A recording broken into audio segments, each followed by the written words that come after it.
Hi guys and welcome back to my channel. Today is finally the day that I will be announcing the winner for my giveaway. And I'm also gonna be doing another giveaway, I think, on my next video. Kaya abangan nyo yan. So stay tuned at the very end of the video para malaman nyo kung kayo ba ang nanalo sa giveaway.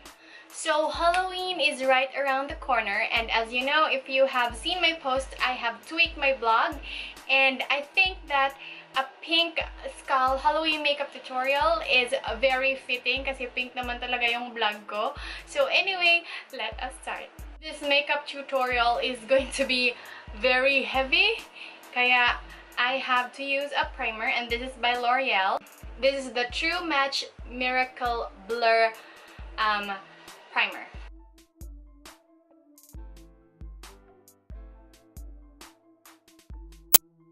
Let's move on to foundation. I will be using this L'Oreal Infallible Pro Matte in 103 and a brush. So ang gagawin ko is uunahin ko ang dito guys, dito sa baba, and then later on yung eye makeup look kasi para mamaya na ako magko-contacts para hindi siya magda-dry out.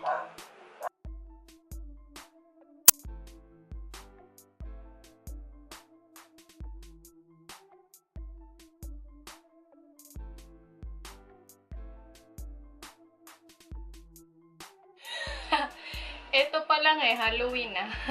So anyway, let's set that with powder, and I'm just going to use a pressed powder for this one.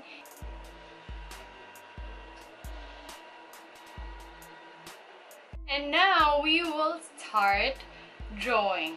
So ito yung gamit ko, Maybelline New York's Master Liner na retractable pencil. Uunahin natin yung teeth ng skull.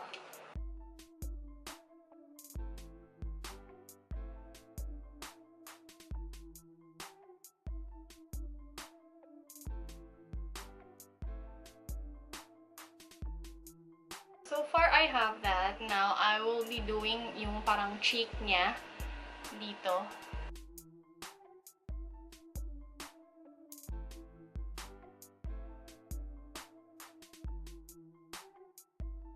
So, meron akong cheek on this side and on this side as well. Now, I am going to take this palette, and I have reviewed this on my previous video, so check out nyo yun. And then I'm gonna take this color, this one, and then start shading.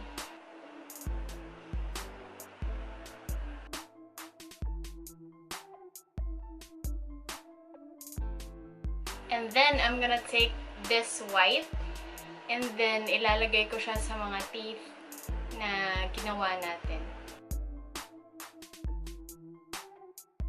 And then to really define the teeth, I will use this liquid eyeliner from Miniso.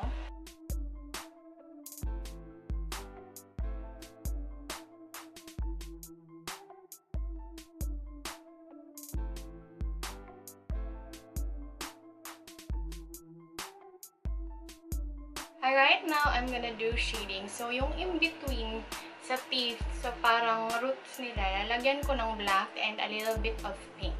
So I'm taking this shade from this palette, ito black. And also that same pink sa palette kanina. Ito.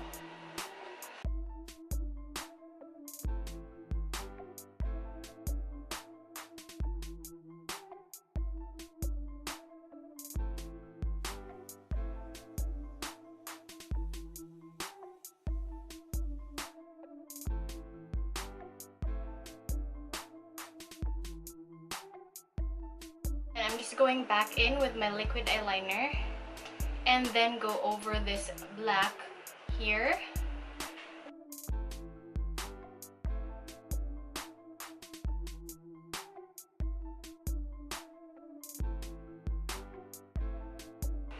So para na siyang may mga shading guys, hindi na siya parang flat na drawing lang.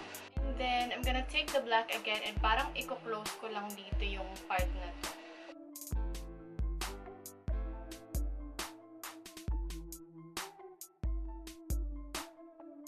So, see ang difference here and here. So, parang mas, ano siya, mas,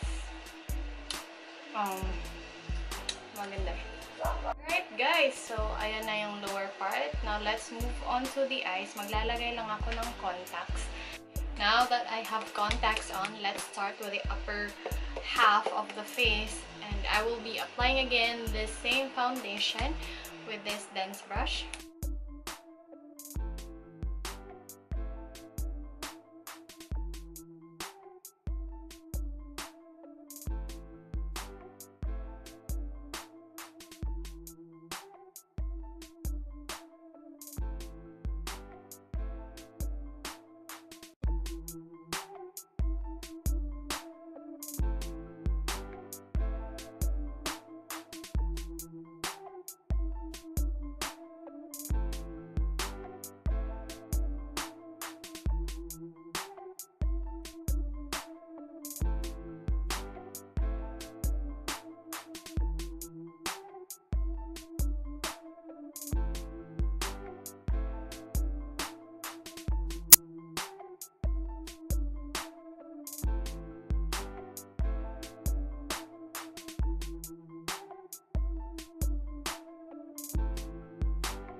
Hi guys, so this is the final result.